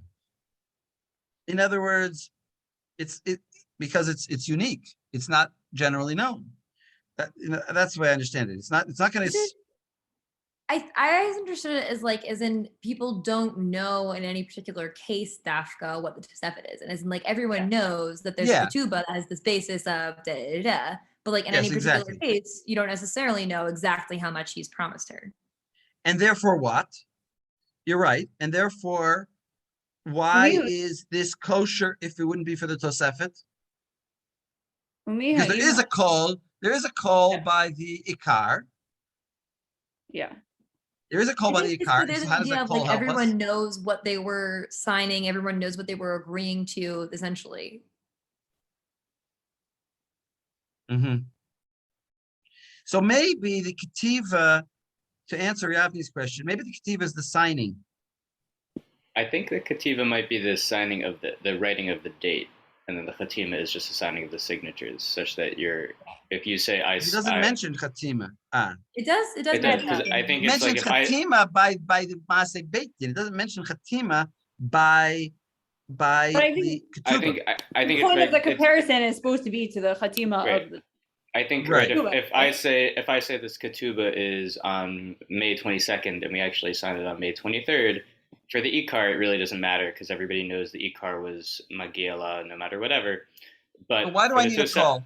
Why do I need a call? I don't understand that point. Why do I need a call?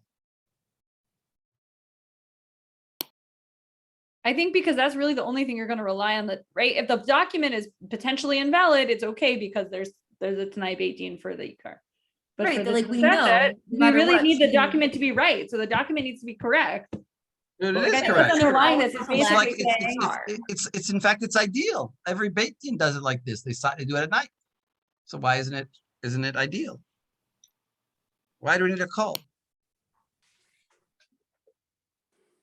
I Well, think what Sarah said. I think it's the idea of like what's known, what is she able, as in like in the case of the Ikar Ketubah, which like everybody knows that you're required to give her, right? Like everybody knows that this exists, everybody knows seemingly what that basic promise is.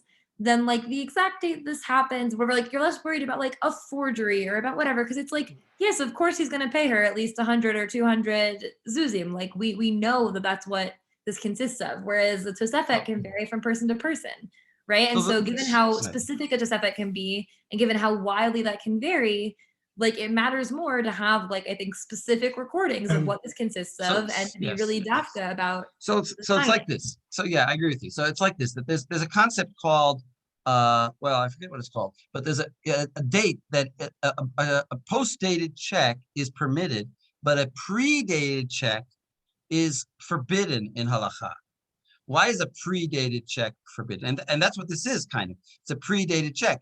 The date is the daytime, and the event really happened at night. I'm sort of mechayeving you from previously. Why is a predated check forbidden?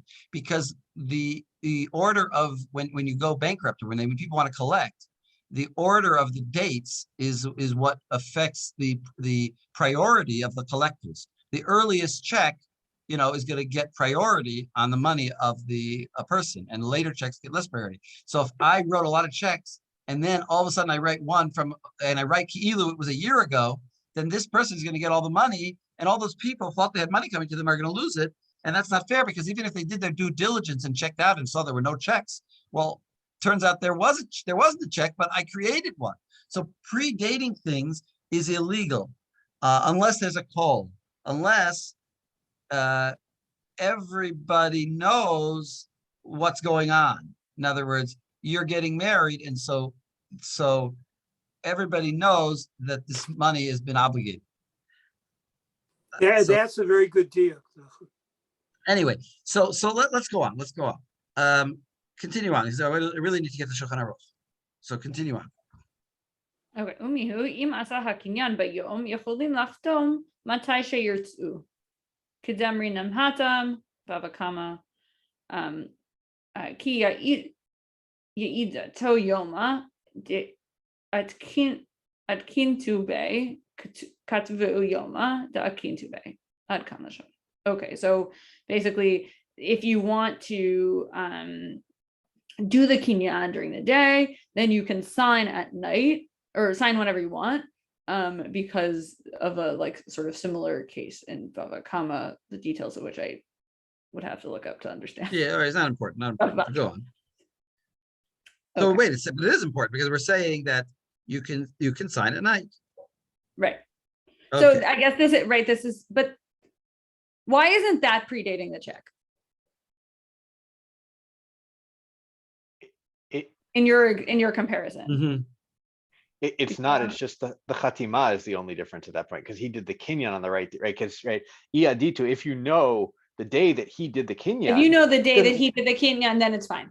Then write the day that he did the kinyan. The check is just describing an event that happened. A kinyan l'ktiva, a l'ketinyan.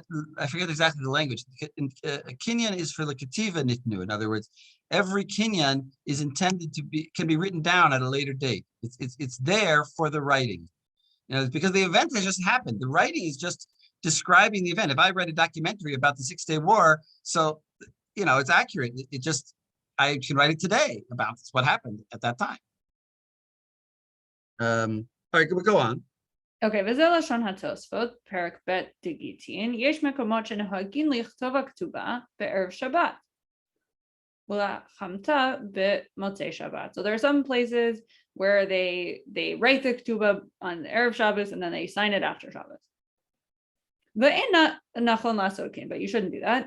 משום תוספת, because of the תוספת. דדילמה late לקלה. Right, so that's what the Tosfot, that's sort of the specific case that the Tosfot are talking about when they're worried about this problem that there's no sort of like call for the Tosfot. Mihahecha dekanumine lekel michush midei. So if because he did the in that case, because he did the kinyan, we don't need to be concerned that the ketubah is sort of didn't actually go into effect. Right, because he did the kinyan. Yeah. Midei lekel michush midei de kedamrinan iaditu yoma de akinube katvu yoma de akinube. Right. In other words, if you know when it happened, you can write those dates. So in other words, you could do the kinyan later as long as you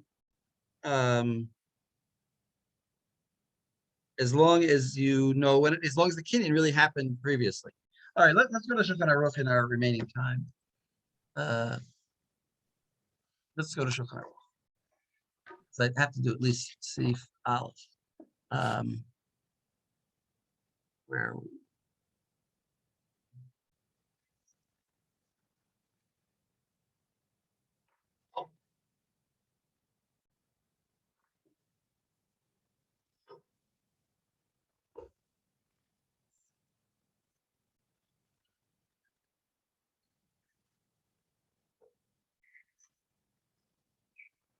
All right. Somebody like to read that didn't read? Or that did read? Yeah, Aaron. Okay.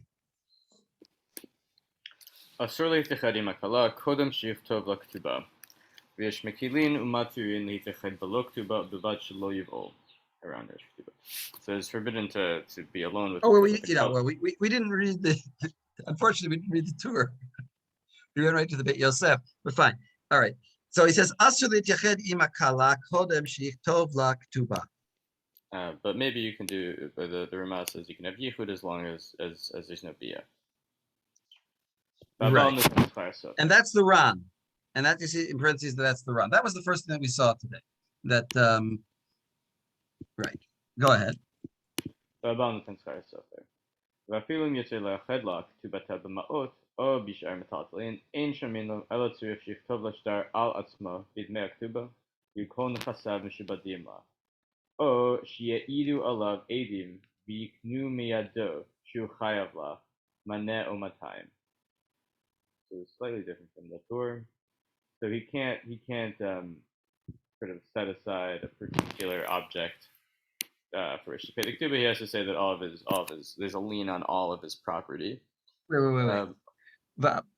He says like this. Afilu im yirtzeh liyached la ketubata b'ma'ot. In other words, he's saying like this. I don't want to give you money. I'm sorry, I don't want to give you the ketubah because I don't want to write it now because I don't have a sofer. Maybe I don't know how to write. Maybe the rabbi's not around.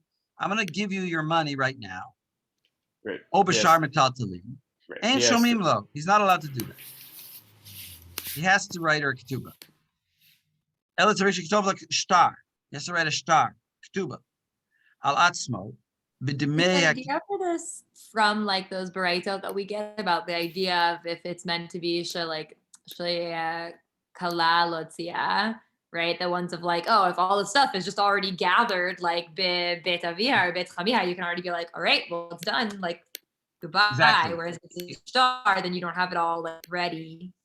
Right. Once you've already given it to her, then you've already not being able to use that money. So it's you don't mind getting divorced because you've already lost the money. And that's what he said. Alternatively, there can be witnesses that sort of validate. צריך לכתוב לשטר על עצמו בדמי הכתובה, ויהיו כל נכסיו מיושובדים לה. And all of his property is in lien to her. Right. And then he adds this, I think we did not say in the tour, right, that there can, the alternatives have presumably at least two witnesses sort of testify that he has transferred, that he has taken on this obligation to pay her the money for the ketubah. Right. Or שיעידו עליו עדים שיקנו מידו שהוא חייב למנה או 200. Or he could actually just, instead of having ketubah, have witnesses that he says, I'm chayiv to her this money, mana or 200.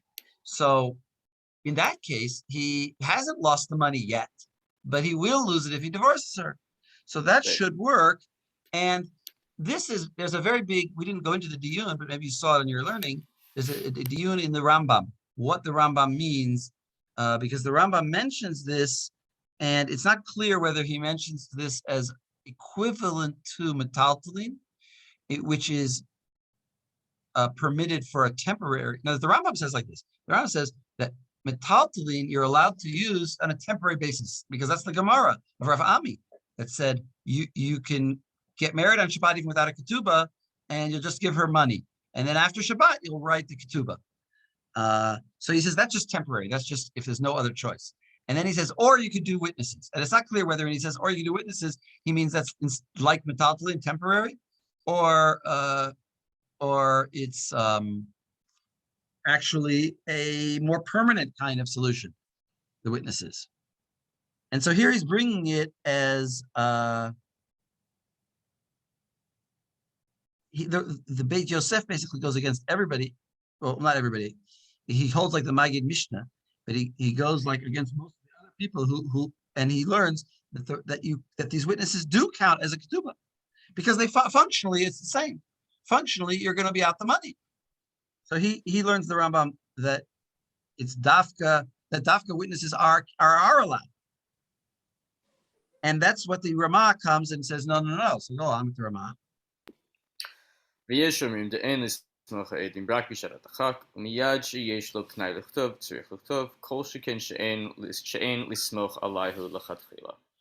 so some say that you should not, right, you should only do this situation with Edim and Shadat Chak, and as soon as you have the opportunity to write an actual ketubah, you have to write the actual ketubah, and you certainly should not do this lechatchila, which seems a little repetitive. Chen mashma milashon hatur, v'chen katvu maharik, shoresh samech dal, mordechai resh ketubah. In other words, so basically the Ramah is going back to the tour and saying, no, you can't use Edim. You need to write a ketubah. Right. You can and also on people to do. Hamid la Arev Kabbalan bad Ketubata. Vitna shehu yehe patur mimena asur. Aje he shiubudal alav. Shelote kalabeinav hotzia. So what is this Arev Kablan? Ketubah deliverer. So I'm saying it's a good translation. Joey is going to pay your ketubah for me. Here's my translation. My translation is insurance company. You buy ketubah insurance. In other words, if you're paying $10 a month, if I ever divorce my wife, the ketubah insurance company will pay her ketubah. What a great idea. I'll just pay. I won't have to, I'll just pay every month. And then if I ever do it, I have insurance for it. So that's forbidden. Why? Until he does some sort of achrayut on himself, such that he is on the hook for paying some sort of thing, such that it's not easy for him to divorce her. So I guess it's not clear exactly what sort of she'ibud he would have to place on himself. He would have to have if he has this kablan. Yeah, it's not clear exactly. But the basic idea is that it would be too easy for him. He would now no longer have any hefsed if he actually did divorce her, because the insurance company will pay. So therefore, it's forbidden. ועין בחושן משפט, סימן סמך, אם יוכל לשעבד עצמו בכתובה בנכסים שלא באו לעולם. Right, so can he say, I'm going to, the Kabbalan is going to pay your ketubah if we get divorced, and in the meantime, when I get more money, I'll pay the Kabbalan. Don't connect this. I don't think I would connect this with the Kabbalan. He's just saying. This is just in general. This is just another din. He's just giving you another din. That im yachol l'shabed atzmo b'ktuba b'nechasim shelo ba'u le'olam. This is exactly the point that I was mentioning before. How can you give her something? How can you l'shabed a watch that you're going to buy in 10 years' time? You didn't yet buy it. It's not here. And if you look over there in Choshen Mishpat, which I did, Sif Vav, he says over there like this. He says basically, you can't. He basically says like this: you cannot mishabed things that are not in the world, except under one circumstance. If you do a kinyan now, if now you do a kinyan on it, in other words, I can't say in a contract and write it and sign it and say anything that I acquire in 10 years is you can go vea from, you can draw you can use as a lien. But if I say, but I'm making you acquire that lien now by doing a kinyan sudar, then I can do it. That's a din in Choshen Mishpat over there in Siman Samech. It's funny because it's Samech, and if you look at Sif Vav, so it's Samech Vav, and that's our Siman here. But so if you look, so basically that's the answer to the question of why we do this kinyan on the chuppah with the sudar. It's so that he can mishabed his future acquisitions to the ketubah. If we wouldn't be interested in doing that, if, for example, well, I don't know. We are interested in doing that. But if we wouldn't be interested in doing that, then we wouldn't need to do a kinyan. But it's dafka we are interested in doing that, because otherwise we'd have a situation where a man might lose all his money and all he has is this watch. And she comes and says, well, I want my ketubah now when you're divorcing me. And he says, I don't have any money. He says, well, I want your watch. And he said, no, that I bought later. That wasn't at the time of the marriage. So she says, but you did a kinyan sudar. You're a mishabed, all the possessions to me from then. In a sense, he's mishabed himself. Yeah, he's right. He's really in a pickle. Anything he ever buys, she has first dibs on if he divorces you. Everything else is mishabed, the nechasim, and now he's mishabed himself because of that limitation. Yeah. I mean, theoretically, here's the case. If a man, here's the case. Theoretically, if a man had land, now land, if I am mishabed now, the land to you on this ketubah, then even if I sold the land, you could go back and collect from the land. So then you might not need to do this kinyan. Right, but that's specifically the land though, because like shiabu doesn't attach to metaltalin in the same way it does to land. So like right. Well, that's why how would that work if they're not land? I'm saying theoretically, if a hatan did own land, then you might not need to do this kinyan sudar. But anyway, that's the main point. The main point is that the kinyan sudar that we're doing is to the shabed future acquisitions. From now, because otherwise it wouldn't work. Otherwise it wouldn't be chal. Okay, let's just continue reading, Aaron. So the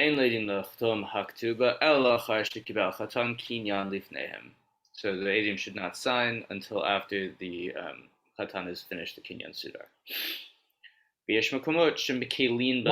Why? Why is that then? If they're signing before, then there's now there's now like what's it called, the chashash on the kinyan itself. It's similar to predating it. It seems. Mm-hmm. Okay. Right, they're saying they're testifying to that they saw something that they did not see. ויש מקומות שמקילים בזה, וכן שיש עדים חותמים על הכתובות שקראו תחת החופה, אף על פי שהם לא שמעו הקריאה. So also sometimes we have a situation in which Adim signed the ketubah that was read under the chuppah, even though the Adim themselves did not hear the kriya. אף על פי דלא שפר עבדי אין לשנות מן הגן, שלא להצילאז על כתובות הראשונות. So this is actually not really a good idea, but What's not a good idea? You shouldn't be signing a ketubah that you have not heard the contents of. But we're not going to offer any critique of that here because then we would be calling into question a lot. Right. So let's stop on this. Let's stand on this point for a moment. The Eidim, ish Eidim la chotim ala ketubah shekar. V'ken again v'ken. V'yesh makomot shemekilim b'zeh v'ken sheyesh Eidim chotmim al הכתובה שקראו תחת החופה, אף על פי שהם לא שמעו הקריאה.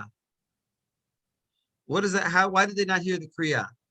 In other words, they were like out front. They probably signed it before, maybe they signed it before the kriya.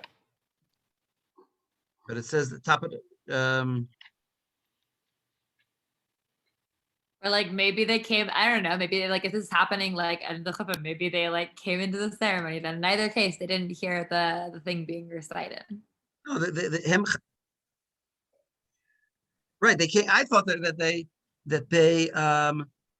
read it under the chuppah, and the witnesses are signing it after that. But the problem is, it. What? Then they didn't. How would they have not heard it if they're signing it? Because they were at they were in the lobby eating mini hot dogs. So the reason it seems like it's not like a coincidental, like an incidental situation, is it seems to be it is a minhag that people do a particular way in Lishnot minhagam, and it's hard to imagine there's like a minhag to have the Eidim not like paying attention. But it seemed more likely that just the Eidim are signing before the kriya. Mm-hmm. Minhag Yerushalayim is a sign under the chuppah after the kriya. So why is there a kriya? Right. I mean, it could be that they're signing either before the chuppah or like before the kriya, or after the chuppah, after the kriya, and again, for whatever reason, the Eidim weren't present for all of the thing. But like, yeah, as in obviously, presumably it's not a minhag of like just have Eidim who don't listen, but presumably it's happening either before or after this would occur.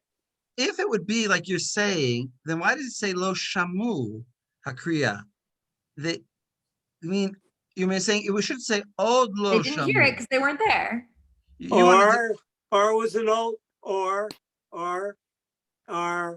Mendel Zatz's son did the kriya of the at my cousin's son's wedding, did the kriya, and he insisted on the kriya to be without a microphone because there's no shmiya through a microphone, which of course is a halacha, which you could really say is halacha for maybe brachos and for many other things.